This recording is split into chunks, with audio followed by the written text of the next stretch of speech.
Vladimir Putin has a problem. Since his invasion of Ukraine, Russia's economy has hugely outperformed expectations.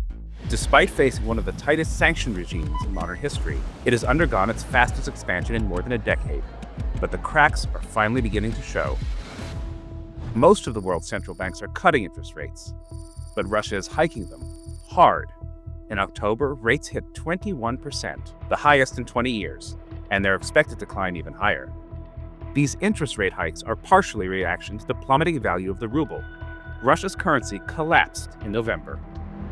This is a big worry for Putin because he needs to import critical military equipment, and a weaker ruble makes those imports more expensive. China now provides 1/3 of all imports to Russia, like the microelectronics used in drones and missiles. But the ruble fell sharply against China's yuan last month. Although it has mostly recovered since then, it was a warning that concerns over Russia's economy could disrupt Putin's war effort. Raising interest rates increases the costs of borrowing money and suppresses economic activity, and that's why countries normally hate to raise them in times of war. But Putin's war is overheating his economy. Next year, Moscow plans to increase defense spending to 17 trillion rubles.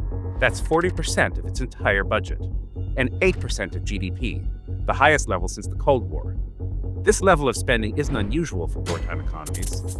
In the Second World War, Britain and America devoted between 40 and 60% of their economic output to military ends. But the Allies were able to keep interest rates low and their large wartime deficits affordable by keeping inflation in check through measures like rationing and steep tax increases. The British rations are the rations of a free people.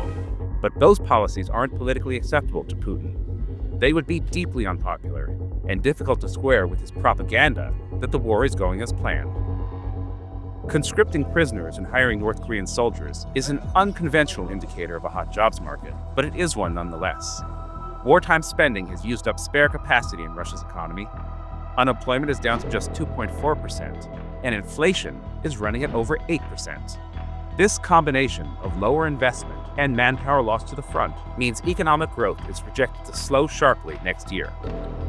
These vulnerabilities could soon undermine Putin's ability to fight. Perhaps that's why he's expressed interest in a Trump-brokered peace deal over Ukraine. The economic bill for his war is coming due, and it could be a big one.